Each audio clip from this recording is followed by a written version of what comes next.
तक पे कभी सामने बैठा दीजिएगा। अगर 3 मिनट के अंदर वो मैदान छोड़ के ना भाग जाएं तो मैं राजनीति छोड़ दूंगा। आपने कहा कि आप राहुल गांधी को बहुत ज़्यादा सीरियसली नहीं लेते हैं, लेकिन क्या आपको नहीं लगता कि जनता अब उन्हें थोड़ा सीरियसली लेने लगी है? क्योंकि भारत जोड़ो यात्रा के बाद जो उनकी पहले इमेज थी उसमें काफ़ी बदलाव देखने को मिला है। कई सर्वे भी सामने आए हैं जिसमें 2024 के लोकसभा इलेक्शंस के लिए उनको पीएम कैंडिडेट के लिए पसंद माना गया है, मतलब कैंडिडेट के तौर पर पीएम मोदी को टक्कर देने के योग्य माना जा रहा है। तो क्या आपको लगता है कि उस तौर पर आप क्या उस पर जवाब देना चाहेंगे? देखिए, ऐसा होता है कि एक छात्र है वो पूरे साल पढ़ता है और एग्जाम में बैठता है और 100 में 100 नंबर आ जाते हैं।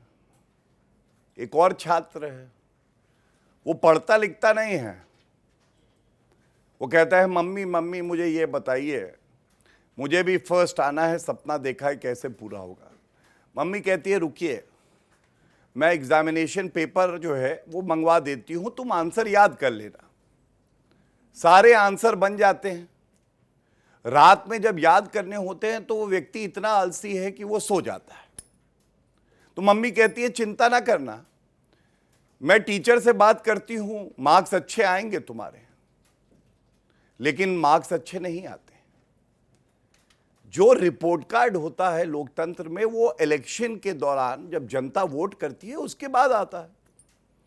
अब राहुल गांधी की विश्वसनीयता बढ़ी है, घटी है, कम हुई है?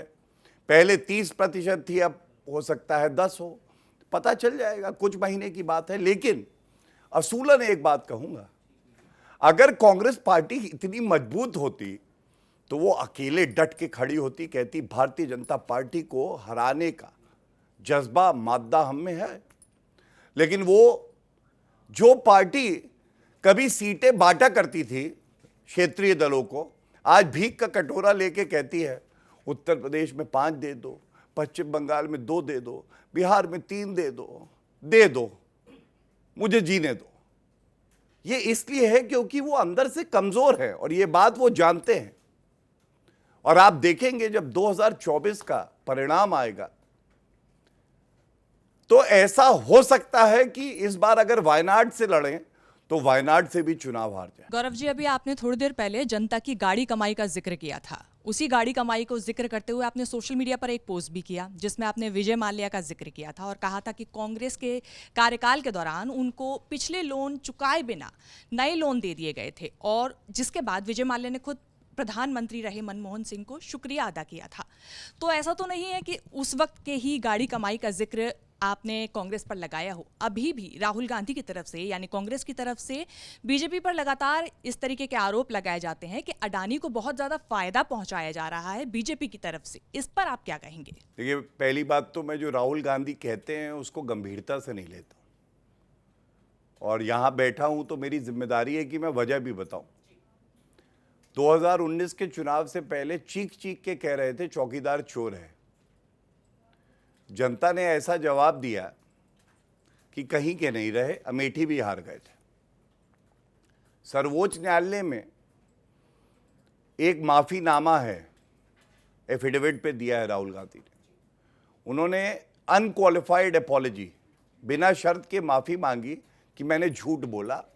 उन्होंने कहा था सर्वोच्च न्यायालय ने भी मान लिया है कि राफेल के जो फाइटर जेट्स आए हैं इसमें घोटाला हुआ है, जो तथ्य गलत निकला। तो इसलिए मैं उनकी बात को गंभीरता से नहीं लेता हूं।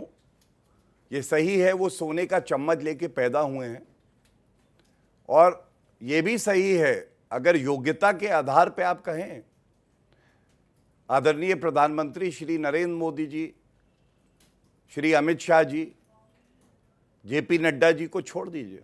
मैं तो एक फुट सोल्जर हूं, एक सिपाही हूं, तक पे कभी सामने बैठा दीजिएगा।